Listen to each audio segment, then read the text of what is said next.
آج کل ایک کافی ٹرینڈ چلا ہوا ہے کہ عموماً خواتین جو ہیں وہ اپنی نعت ریکارڈ کر کے یوٹیوب پہ اپلوڈ کرتی ہیں، تو اس طرح ان کا کرنا کیسا؟ خواتین کے لیے نعت رسول مقبول صلی اللہ علیہ وآلہ وسلم بیان کرنا، سننا، پڑھنا اور لوگوں کو سنانا، دیکھیں یہ نعت اور میلاد منانا یہ جیسے مردوں کے لیے ویسے عورتوں کے لیے بھی یہ جائز عمل تو ہے اور بالکل مستحسن اور ثواب کا کام ہے۔ جیسے مرد کرتے ہیں اسی طرح عورتیں بھی میلاد کر سکتی ہیں، کوئی حرج والی بات نہیں۔ لیکن عورتوں کے لیے کچھ جو احکامات ویسی شریعت کے جداگانہ اسے بیان کیے گئے ہیں، پردے کے معاملات اس کے لیے بیان کیے گئے ہیں، تو ان کی رعایت رکھتے ہوئے یہ نعت پڑھیں گی۔ اب اس میں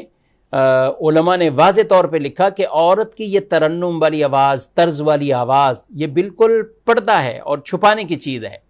یہ ویسے ہی مردوں تک پہنچنا یہ جائز نہیں ہے، یہ گناہ کا کام ہے۔ چاہے وہ کمرے میں پڑھ رہی ہو، کوئی ایکو نہیں ہو، کوئی کیمرہ نہیں ہو، لیکن پھر بھی ان کی آواز ایسی نامحرموں تک پہنچ رہی ہے تو یہ جائز نہیں، یہ گناہ کا کام ہو جائے گا۔ اب اسی طرح اگر مائک کے اندر پڑھتی ہیں اور مائک کے ذریعے غیر محرموں تک ان کی آواز پہنچتی ہے تو یہ بھی حرام ہے، یہ بھی ناجائز ہے، تو یہ کام اس سے بھی بچنا ہے۔ اور یہ تو بہت ہی بڑا معاملہ ہو جاتا ہے کہ جس میں ویڈیو بھی سامنے اور پھر ویڈیو کو اپلوڈ کرنا، اسی طرح ٹی وی پر سب کے سامنے آ کر یوں خواتین کا نعتیں پڑھنا، تو یہ بالکل ناجائز کام ہے۔ اور ہمیں نعتیں اس لیے پڑھنی ہیں کہ اللہ اور اس کے رسول صلی اللہ علیہ وسلم ہم سے راضی ہو جائیں اور ہم ان کے احکامات کو بجا لائیں۔ اب ایک عورت اگر اس طور پر وہ سامنے آئے کہ اپنے عشق رسول اور محبت رسول کا اظہار یوں نعتوں کی صورت میں کر رہے ہوں اور نافرمانی اور گناہ کرتے ہوئے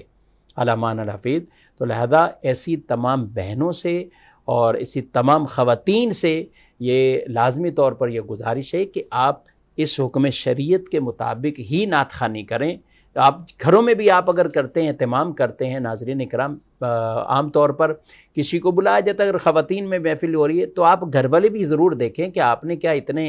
مائک کا تو انتظام نہیں کر رکھا، آپ نے اس پروگرام کو لائیو چلانے کا تو انتظام نہیں کر رکھا، تو یوں آپ بھی ایک طرح کے گناہ میں شریک ہو جائیں گے۔ تو لہذا جو اپنے گھروں میں بھی عورتوں کا اہتمام کرتے ہیں تو وہ اس انداز سے اور اس